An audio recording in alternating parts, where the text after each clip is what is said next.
누가복음 1장 46절에서 55절의 말씀을 합독하시겠습니다.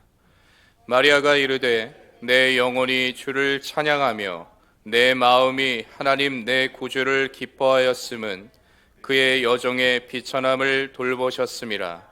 보라, 이제 후로는 만세에 나를 복이 있다 일컬으리로다. 능하신 이가 큰 일을 내게 행하셨으니 그 이름이 거룩하시며 긍휼하심이 두려워하는 자에게 대대로 이르는도다. 그의 팔로 힘을 보이사 마음의 생각이 교만한 자들을 흩으셨고 권세 있는 자를 그 위에서 내리치셨으며 비천한 자를 높이셨고 줄이는 자를 좋은 것으로 배불리셨으며 부자는 빈손으로 보내셨도다. 그 종 이스라엘을 도우사 긍휼히 여기시고 기억하시되 우리 조상에게 말씀하신 것과 같이 아브라함과 그 자손에게 영원히 하시리로다 하니라. 아멘. 함께 봉독한 말씀을 통해서 참된 예배자 5번째 시간을 나누도록 하겠습니다. 예수 그리스도의 성탄을 앞두고 우리 12월 달에는 예수의 나심의 소식을 듣고 그 앞에 경배하는 이들의 모습을 통하여서 우리가 어떻게 예배자의 모습으로 서야 되겠는가, 우리 목자들의 모습을 보았고 또 동방의 박사들의 모습을 보았고, 오늘은 마리아가 예수 그리스도의 잉태되어짐 앞에 하나님 앞에 찬양과 영광과 존귀를 올려드리는 모습, 바로 그 속에서 우리가 예배가 어떻게 이루어져야 될지, 하나님 앞에 어떤 경배의 찬양을 올려드려야 될지 우리 한번 그 은혜를 나누고자 합니다. 먼저는 실상 이 마리아가 천사 가브리엘을 통하여서 복이 있는 자요, 하나님의 은혜를 입은 자라, 이 거룩한 말씀을 들었을 때 실상 마리아는 두렵고 떨었습니다. 왜냐하면 자기 자신에게 아이가 잉태되었는데 성령으로 잉태되었다라고 하는 말을 들었습니다. 여러분 생각해 보세요. 처녀가 잉태했다라고 하는 것, 남들에게 비난의 자리에 있을 수 있는데 그것이 나의 잘못이 아닌 하나님의 계획과 섭리 가운데 이루어졌다라고 말씀하고 있으니 얼마나 두렵고 떨었겠습니까? 그때 마리아는 엘리사벳에게로 뛰어가서 그 엘리사벳과 함께하는 모습이 바로 이전 모습에서 나오고 있습니다. 그 엘리사벳도 나이가 늙어서 아이를 가질 수 없는 상황임에도 불구하고 아이를 가져 하나님의 뜻 가운데에, 하나님의 섭리 가운데에 거룩한 일들을 이루고 있다라고 하는 것을 보게 되었고, 그와 함께 하는 그 시간을 통해서 두려움은 사라지고 하나님이 주시는 강하고 담대한 믿음이 굳게 섰음을 보이고 있다는 것입니다. 어쩌면 우리의 삶에도 그러한 일들이 있을 줄로 압니다. 두렵고 떨리는 일이 있고 무서워하는 일들이 있을 수 있습니다. 그러나 믿음의 사람들이 함께할 때에는 그 두려움이 사라지는 줄로 믿습니다. 엘리사벳과 마리아가 함께 만남으로 인하여서 정말 놀라운 기쁨의 은혜가 그들 안에 넘쳐났던 것처럼 저와 여러분들의 삶 가운데서도 그 은혜가 있기를 바랍니다. 아무리 코로나19로 인하여서 사회가 어지럽고 힘들고 아픈 모습이 있다 할지라도 우리 형제 자매들이 함께하는 모습, 또 마음껏 함께하며 기도하지 못한다 할지라도 정말 안부 전하는 그 전화 목소리를 통해서라도 하나님의 그 깊으신 은혜와 은총이 우리 서로에게 흘러나오기를 주의 이름으로 축원합니다. 그래서 여러분들이 은혜를 받으셨다면 또 누군가의 그 은혜를 끼치는 삶이 되기를 바랍니다. 그래서 두려움과 염려와 근심이 사라지고 하나님이 주시는 그 은혜 기쁨이 넘쳐나기를 주의 이름으로 축원합니다. 바로 마리아는 엘리사벳을 만나고 나서 정말 두려움이 사라지는 것을 경험하였고, 그리고 그 살아계신 하나님 앞에 찬양으로 영광 돌리는 모습을 오늘 본문에서 보이고 있습니다. 마리아의 그 경배되어짐이 과연 어떤 모습이었는가, 무엇을 찬양하고 있는가, 그 은혜를 나누고자 합니다. 먼저는 비천한 자를 돌보신 야훼 하나님을 찬양하는 것을 보이고 있습니다. 오늘 본문 47절, 48절 말씀을 한번 같이 읽도록 하겠습니다. 내 마음이 하나님 내 구주를 기뻐하였으면 그의 여종의 비천함을 돌보셨음이라. 보라 이제후로는 만세의 날을 복이 있다 일컬으리로다. 아멘. 사랑하는 성도님들이요, 정말 이 마리아가 가장 먼저 하나님을 기뻐 찬양 영광을 돌렸던 것이 무엇입니까? 그의 여종의 비천함을 돌보셨습니다. 한번 따라해 볼까요? 그의 여종의 비천함을 돌보셨습니다. 그의 여종의 비천함을 돌보셨습니다. 여러분, 이 마리아가 왜 자신을 비천하다라고 이야기를 했을까요? 어쩌면 객관적인 사실로 이 마리아를 볼 때에 그가 비천하다 이야기할 수 있는 몇 가지의 요소들이 발견되어지기는 합니다. 왜냐? 첫째로는, 죄송한 얘기지만 여자였기 때문에, 당시에는 여자로 태어나지 않은 것을 감사합니다 라고 하는 것이 감사기도 중에 하나였습니다. 요즘 그 기도했다가는 큰일 납니다. 오히려 여자로 태어남이 감사합니다, 그 이야기를 해야 될 그 분위기 아닙니까? 그런데 당시에는 그렇지 않았다라고 하는 거예요.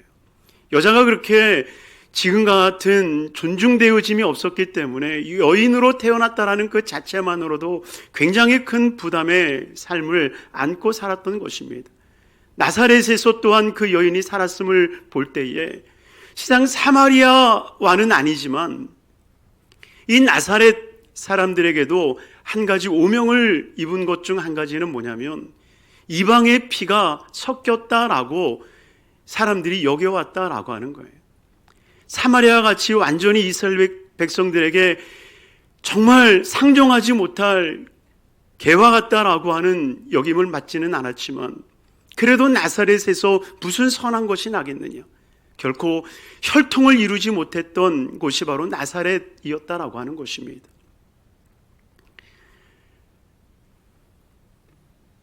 더군다나 지금은 직업에 귀천이 없지만 그 여인이 누구와 결혼했는지를 보면 그 여인이 참 비천하다라고 하는 것을 볼 수 있다는 겁니다.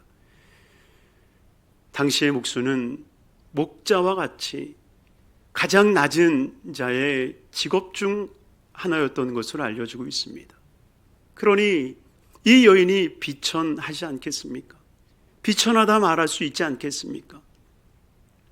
바로 그러한 자기 자신을 비천하다 고백하며 그러한 비천한 자를 돌보시는 주님 앞에 찬양을 올리고 있습니다. 그런데 어제 제가 이 말씀을 묵상하면서 고민이 되는 거예요. 야, 나도 하나님 앞에 은혜를 입으려면 비천해져야 되겠구나. 그래서 내가 어떻게 하면 비천해질 수 있을까? 어떻게 하면 내가 비천해서 정말 하나님한테 은혜를 받을 수 있을까? 설교가 막 그렇게 흘러가서 준비가 되니까요, 어떻게 비천해지지? 그런데 사실 성경은 우리한테 비천해지라고 말하지는 않습니다. 오히려 주님을 만나고 나니 내 삶이 비천하다라고 하는 것을 깨닫게 되는 것입니다. 진짜 비천했기 때문에 비천하다라고 고백하는 게 아니라, 어쩌면 사람들과의 관계 속에서 부유할 수도 있어요. 명예가 있을 수도 있어요. 권세와 능력이 있을 수 있어요. 그러나 하나님을 만나는 순간, 아, 나 참 비천한 사람이었구나. 여러분, 실상 우리나라의 지식인 중 한 명이 이어령 박사 아니겠습니까? 문화부 장관을 하고 많은 사람들에게 선망이 되는 그러한 자리에 있었던 분 아니겠습니까? 그럼에도 불구하고 그가 예수를 만나는 순간 자기가 얼마나 어리석은 사람인지, 자기가 얼마나 비천한 사람인지, 얼마나 자기가 낮고 낮은 사람인지를 고백하는 것을 우리가 보지 않습니까? 사랑하는 성도님들이에요, 우리가 비천하기 때문에 주님이 돌보시는 게 아니라 주님을 만난 사람들은 자신이 비천함을 고백하게 되어 있다라고 하는 거예요. 오히려 그 비참한 그 삶에서 주님을 만나는 순간 48절에 나와 있는 것처럼 나를 복되다 일컬으리라. 한번 따라하겠습니다. 나를 복되다 일컬으리라. 나를 복되다 일컬으리라. 여러분, 그렇습니다. 우리가 복이 있다 말씀하고 있는 것은 주님이 나를 돌보셨기 때문에, 주님은 나를 돌아보셨기 때문에 우리를 복되다 일컫게 되어지는 것입니다. 우리가 세상에 명예와 부를 가졌기 때문에 복되다라 말하는 것이 아니라, 우리가 권세와 능력이 있기 때문에 복되다라고 말씀하고 있는 것이 아니라, 바로 우리의 인생을 돌보시는 야훼 하나님, 정말 주님의 사랑의 은혜의 빛을 비춰주셨기에 그 어두움의 세계에서, 흑암의 세계에서 광명의 삶으로 변화되어진 것, 바로 이것이 복된 은혜의 삶이 되는 줄로 믿습니다. 그러니 사랑하는 성도님들이요, 저와 여러분들은 정말 주님의 거룩한 임재와 하나님의 거룩한 은총을 입은 자로서 결코 우리는 비천한 삶이 아니라 주님 안에서 복되어지는 삶을 살게 되는 하나님의 자녀가 된 줄로 믿습니다. 그러니 요한복음 3장 16절에 고백하지 않습니까? 요한복음 3장 16절 17절 말씀을 우리 같이 한번 읽도록 하겠습니다. 하나님이 세상을 이처럼 사랑하사 독생자를 주셨으니 이는 그를 믿는 자마다 멸망하지 않고 영생을 얻게 하려 하심이라. 하나님의 그 아들을 세상에 보내신 것은 세상을 심판하려 하심이 아니요 그로 말미암아 세상이 구원을 받게 하려 하심이라. 아멘. 사랑하는 성도님들이요, 하나님은 결단코 이 세상을 멸망시키기를 원하지 않으십니다. 주님께서는 그 사랑하는 아들, 그 자녀들, 그 백성들을 향해서 이미 창세전부터 계획하여 주셨고, 그 계획되어지는 모든 은혜 가운데 우리를 복된 삶으로 만들어 가신다는 것입니다.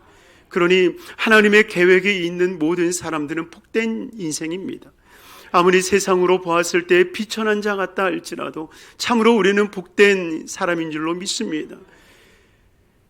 중세 학자였던 무레투스라고 하는 분이 계셨습니다. 그는 예수 그리스도의 십자가로 말미암아 구원받은 사람은 결코 무가치한 인생이 아니다라고 이야기를 했습니다. 이 사람은 실상 방랑 시인과 같이 중세의 위대한 학자였음에도 불구하고 떠돌이 생활을 하면서 살았던 학자라고 이야기를 합니다. 그런데 이태리 한 도시에 가서 병들게 됐는데 이 무레투스를 알아보는 사람이 하나 없는 거예요. 그러니 그 마을에서 병들어서 신음하고 있을 때에 그 마을에 연고가 없고 나그네들이 병들어 죽어갈 때 그들을 모아두는 곳이 있었는데 이 무레투스를 그곳으로 이끌어가면서 그들이 이야기를 하는 것을 무레투스가 듣습니다. 당시에는 이 지식인들이다 하면 이 라틴어를 사용하여 이야기를 했는데요, 라틴어로 서로 얘기를 하는 거예요. 이런 인간은 사나 죽으나 무가치하다. 그러니 차라리 이 사람을 의술의 실험 대상으로나 쓰게끔 우리 하자. 이런 얘기를 막 오고 가고 하는 겁니다. 이 무레투스가 그것을 듣고 놀래서 벌떡 일어나서 라틴어로 그들에게 이야기한 말이 그 말입니다. 예수 그리스도 안에서 다시 살아난 이들은 절대로 무가치하지 않다. 사랑하는 성도님들이요, 정말 어쩌면 저와 여러분들의 삶이 이 마리아의 모습과 같이 비천한 모습이라 할지라도 정말 예수 그리스도께서는 저와 여러분들에게 은혜를 베풀어 주셔서 복된 삶으로의 삶을 이루게 하여 주시는 줄로 믿습니다. 그러니 예수 그리스도 안에서 예수 그리스도를 모시는 거룩한 삶을 통하여서 정말 복되다 일컬음을 받는 우리 귀한 성도님들의 삶이 되기를 주의 이름으로 축원합니다. 두 번째로는 마리아가 능력을 보이신 주님 앞에 찬양 영광을 올리는 모습을 보입니다. 우리 49절 50절 말씀 우리 함께 읽도록 하겠습니다. 능하신 이가 큰 일을 내게 행하셨으니 그 이름이 거룩하시며 긍휼하심이 두려워하는 자에게 대대로 이르는도다. 아멘. 능하신 이가 큰 일을 내게 행하셨다. 능하신 이가 내게 큰 일을 행하셨다. 여러분, 실상 이 세상에는 능력이 있는 사람들이 많이 있습니다. 그러나 그 능력을 남들에게 베푸는 내 사용하지 않는 이들이 참 많이 있지 않습니까? 실상 정치인들은 나라를 위해서, 남을 위해서 존재한다라고 얘기를 하지만 정치인들이 있으면 용서하고 들으시길 바랍니다. 그러나 그렇지 않는 모습들을 많이 보지 않습니까? 비리가 터지는 것을 보면 남을 위한 것이 아니라, 남을 위한 정치가 아니라 나를 위한 것이었음을 보게 될 때가 종종 있지 않습니까? 세상에는 능력이 있는 사람들이 많이 있습니다. 그러나 그 능력을 가지고 남을 위해서 살지 않고 나를 위해서 산다는 것입니다. 실상 우리나라 교육 자체가 그러지 않았습니까? 남 잘 되라고 공부하냐, 너 잘 되라고 공부하지.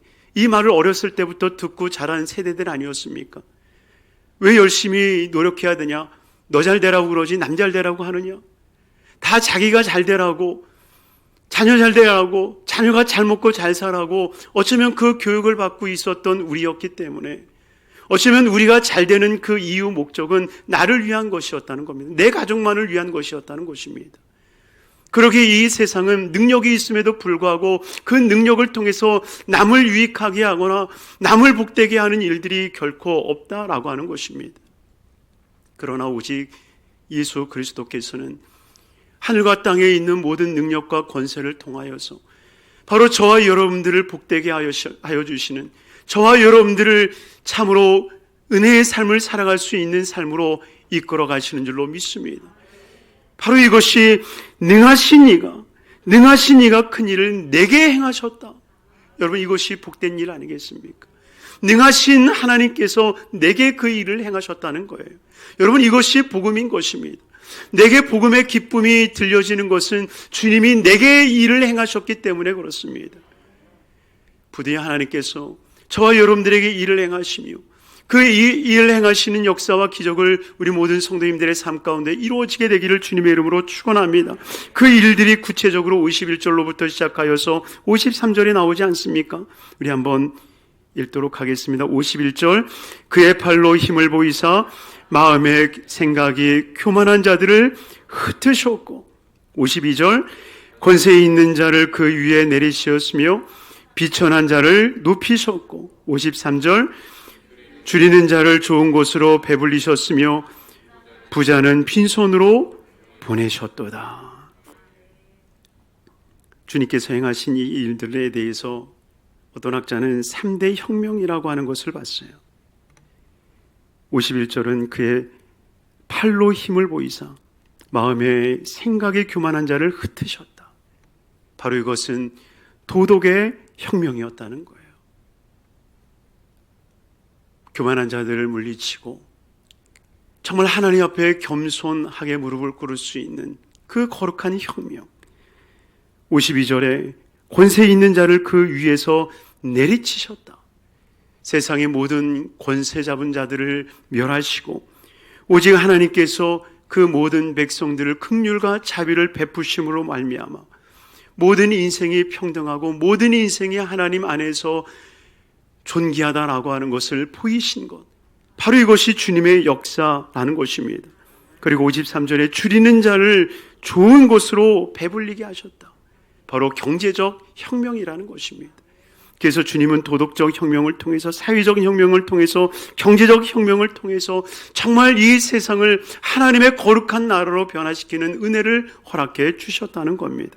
그래서 누가복음 4장 18절 말씀에 보면 주의 성령이 내게 임하셨으니 이는 가난한 자에게 복음을 전하게 하시려고 내게 기름을 부으시고 나를 보내사 포로된 자에게 자유를, 눈먼 자에게 다시 보게 함을 전파하며 눌린 자를 자유롭게 하고. 바로 예수 그리스도의 거룩한 혁명이죠. 가난한 자를, 또한 포로된 자를, 눈먼 자를 정말 주님 안에서 해방과 자유함과 은혜와 은총을 누리게 하는 이 놀라운 역사들을 주님께서는 행하여 주셨다는 것입니다. 그러니 저와 여러분들의 삶 가운데 우리가 어떤 삶에 놓였다 할지라도 주님께서는 그 안에서 혁명과도 같은 옛것은 지나갔으니 보라 새 것이 되었도다. 완전히 새롭게 되어지는 혁명적 놀라운 역사를 주님께서 이루어 가신다라고 하는 것입니다. 실상 복음이 우리나라에 들어왔을 때 정말 혁명적이 아니었습니까? 제사를 없애는 거 얼마나 혁명적인 일이었습니까? 우상과 사신 앞에 절을 하지 아니하는 것. 여러분, 일제 강점기를 통하여서 그 우상에게 절을 하지 아니하는, 그 신사를 참배하지 아니하는 것으로 인해서 얼마나 많은 희생이 이루어졌습니까? 그리고 복음이 들어옴으로 인하여서 남녀가 평등하다, 또 종의 개념이 아닌 모든 이들을 형제의 자매로 만들어 버리는 것. 여러 사대부 집안에서 이것을 어떻게 감당할 수 있었겠습니까? 그러나 우리나라에서 복음은 정말 강력한 혁명을 일으킴으로 말미암아 이 사회를 놀라운 나라로 변화시킨 것 아니겠습니까? 실상 우리나라보다 정말 복음이 먼저 들어간 곳이 얼마나 많아요. 일본은 우리나라보다 100년을 앞서서 복음이 들어갔고요. 인도는 그 전보다 훨씬 전에 복음이 들어갔던 나라임을 우리가 압니다. 그런데 이 인도가 영국 식민지였을 때에는요, 영국에서 얼마나 많은 선교사들을 파송했는지 몰라요. 여러분 생각해 보세요. 영국의 식민지였으니 영국 사람을 건들 수 있겠습니까? 못 건들죠. 얼마나 자유롭게 복음을 전할 수 있는 그런 기회가 주어졌겠었습니까? 그런데도 불구하고 실상 영국의 많은 선교사들을 파송할 때에 인도 선교사들에게 주의를 준 것이 있어요. 절대 신분과 계급에 대한 얘기는 하지 마라. 절대 신분에 대한 얘기는 하지 마라. 왜냐? 인도의 카스트 제도를 통하여서 상하 제도가 얼마나 강력한 나라 지배 계급이었습니까? 그러니 복음이 들어갔음에도 불구하고 그러한 혁명적 일들을 이루지 못한 거예요. 예수 그리스도로 이루어져야 할 거룩한 모습들을 정말 그들이 받아들이지 않고, 그것으로 인하여서 인도는 많은 복음이 들어간, 정말 오래전에 복음이 들어갔음에도 불구하고 그 사회가 변하지 못했던 거죠. 그런 거에 비해 우리나라가 참 감사한 것은 정말 복음이 들어올 때에 타협하지 아니하는 복음의 능력이 있었다라고 하는 거예요. 그 타협하지 아니하는 복음의 그 능력이 있었기 때문에 이 나라를 놀랍게 변화시킨 것 아니겠습니까? 그러니 혁명과도 같은 이 복음의 능력. 그래서 복음은 기쁜 소식이지만 반면에 슬픈 소식이 될 수밖에 없는 것은 그 앞에 내 삶을 결단하지 아니하며 내가 가지고 있던 것을 내려놓지 않는 한, 내 생각, 내 이성, 내 판단을 깨뜨려 버리지 않는 한 복음이 결코 기쁨의 소식이 아니라 어쩌면 우리의 삶의 걸림돌이 될 수밖에 없는 메시지가 된다는 것입니다. 그러니 사랑하는 성도님들이요, 정말 복음 앞에 예수 그리스도의 이 혁명적 역사들의 은혜가 일어나게 되기를 주의 이름으로 축원합니다. 세상 우리나라에서 혁명 그러면 왠지 모르게 뻘건 것이 생각나서 혁명 그러면 좀 낯선 그런 느낌일 수 있지만, 그러나 정말 예수님은 도덕적으로, 사회적으로, 경제적으로 놀라운 이 혁명적 일들을 이루심으로 말미암아 하나님의 역사를 이루어 가셨다는 것입니다. 그러니 우리 안에 그러한 일들이 일어나기를 바랍니다. 정말 밭을 갈아엎음으로 말미암아 그곳에 새로운 씨앗이 뿌려지고 열매가 맺혀지듯 저와 여러분들에게도 이 복음의 역사, 주님께서 정말 나를 갈아엎으심으로 말미암아 새롭게 되어질 수 있는 거룩한 은혜가 우리 모든 심령들 가운데 일어나게 되기를 주의 이름으로 축원합니다. 그리고 세 번째로 무엇입니까? 우리를 도우시는 주님을 찬양하고 있다는 것입니다.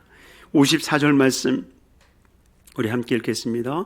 그 종 이스라엘을 도우사 긍휼히 여기시고 기억하시되. 아멘. 그 종 이스라엘을 도우셨다. 바로 도우심의 하나님의 은혜 앞에 그는 찬양하고 있습니다.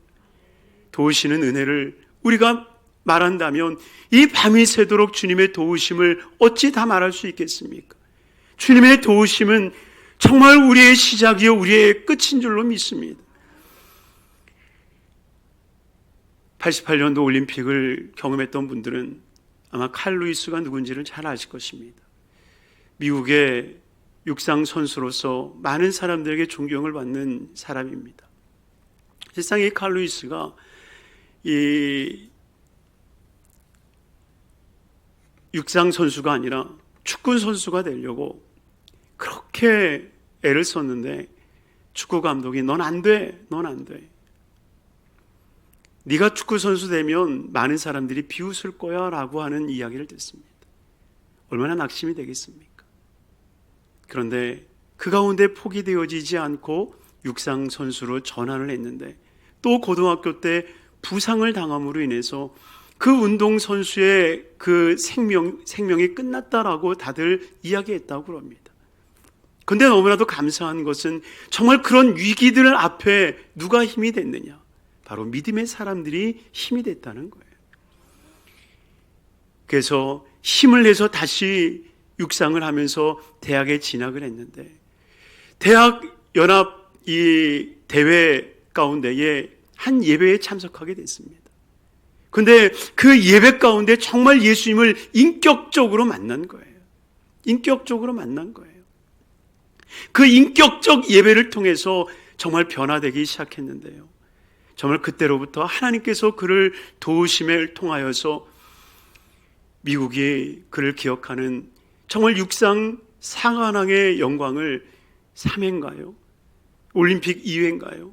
사관왕의 영광을 누림으로 인해서 미국 사람들에게 잊혀지지 않는 그러한 사람으로 우뚝 섰다는 겁니다. 그때 그가 이런 이야기를 해요. 여러 번 좌절을 겪었지만 인내한 결과 하나님이 정하신 때에 빛을 볼 수 있었습니다. 무엇보다 그 과정에서 하나님을 만나는 감격스러운 경험을 할 수 있었습니다. 이처럼 인간의 시각에서 좌절은 좌절이 아닙니다. 응답이 당장 없다고 원망할 필요도 없습니다. 하나님은 그의 시각과 기준으로 꾸준히 우리를 도와주시고 인도하여 주십니다. 정말 주님께서는 꾸준히 우리를 도와주시고 인도하여 주십니다. 바로 이 칼리수가 사관왕을 하면서 경험되어진 것은 주님이 너무나도 꾸준히 나를 도우신다라고 하는 거예요. 포기할 수 있었는데 포기하지 않게 하시고, 절망할 수 있었는데 절망하지 않게 하여 주시고, 다른 길을 갈 수 있었음에도 불구하고 그 길을 묵묵히 가게 하시는 야훼 하나님, 바로 그 모습을 통하여서 정말 꾸준히 하나님께서 나를 도우셨고 그 도움의 손길을 통하여서 그 자리에 섰음을 고백하게 되었다는 것입니다. 사랑하는 성도님들이요, 주님은 도우시는 분이십니다. 주님은 에벤에셀, 바로 지금까지 나를 도우시는 야훼 하나님이시오, 우리의 모든 인생에 도움이 되어 우리의 동반자가 되어주시는 분이십니다.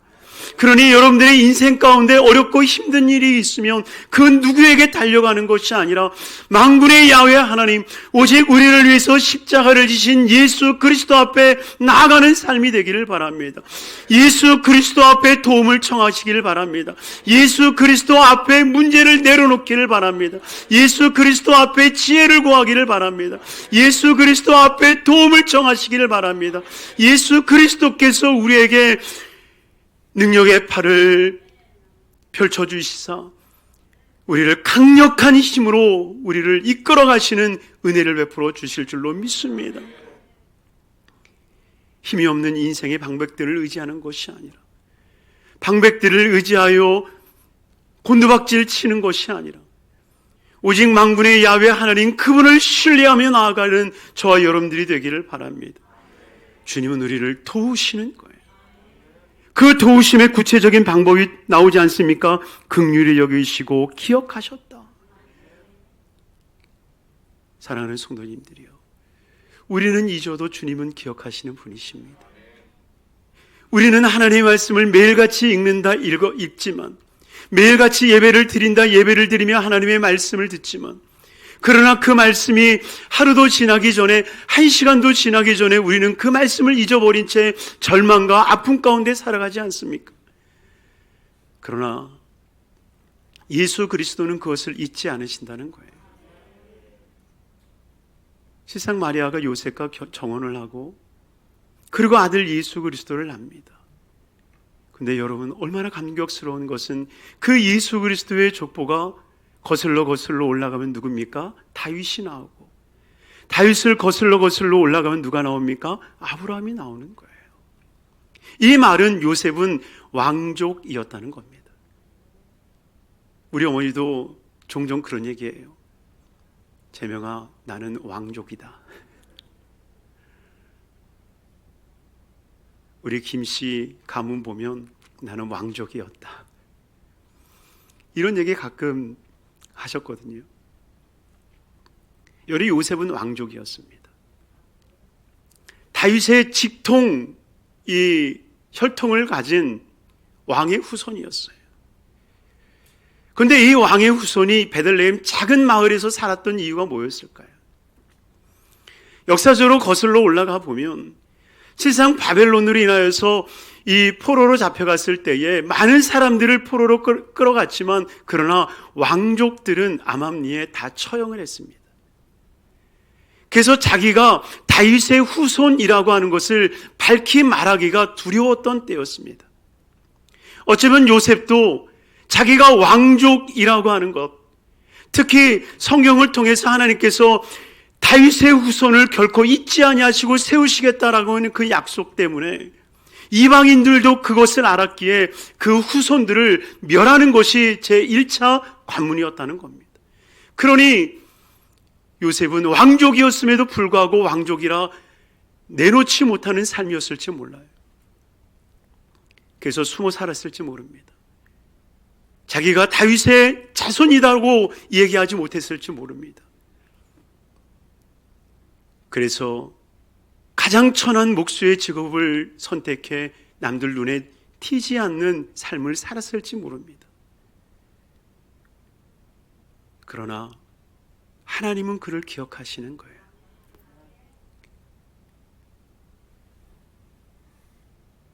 사무엘하 7장 14절 이하에 보면 이렇게 주님이 말씀하시죠. 참 은혜의 말씀인데요, 한번 같이 읽도록 하겠습니다.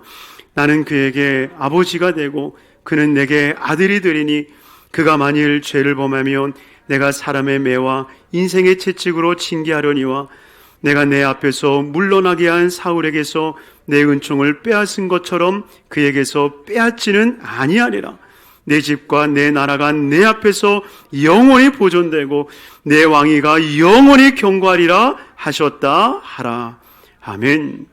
내 집과 내 나라가 내 앞에서 영원히 보존되고 내 왕위가 영원히 경고히 서리라. 바로 다윗에게 하나님께서 하셨던 약속의 말씀이었습니다. 어쩌면 그 후손들은 하나님 앞에 단식했을지 몰라요. 하나님, 다윗을 통하여서, 내 조상 다윗을 통하여서 그 왕위가 영원하다라고 말씀하지 않았습니까? 그런데 왜 우리의 신세가 이 모양이 됐습니까? 어쩌면 그들은 단식했을지 모릅니다. 그러나 주님은 그들을 기억하고 계셨기에 요셉을 통하여서 예수를 낳게 하심으로 그의 선조가 바로 다윗이었음을 주님께서는 우리에게 알려주고 계신다라고 하는 겁니다. 그러니 주님은 결코 잊지 아니하시기에 우리를 택하시고 우리를 향한 모든 약속의 말씀을 기억하여 우리에게 큰 은총을 베풀어 주시는 줄로 믿습니다.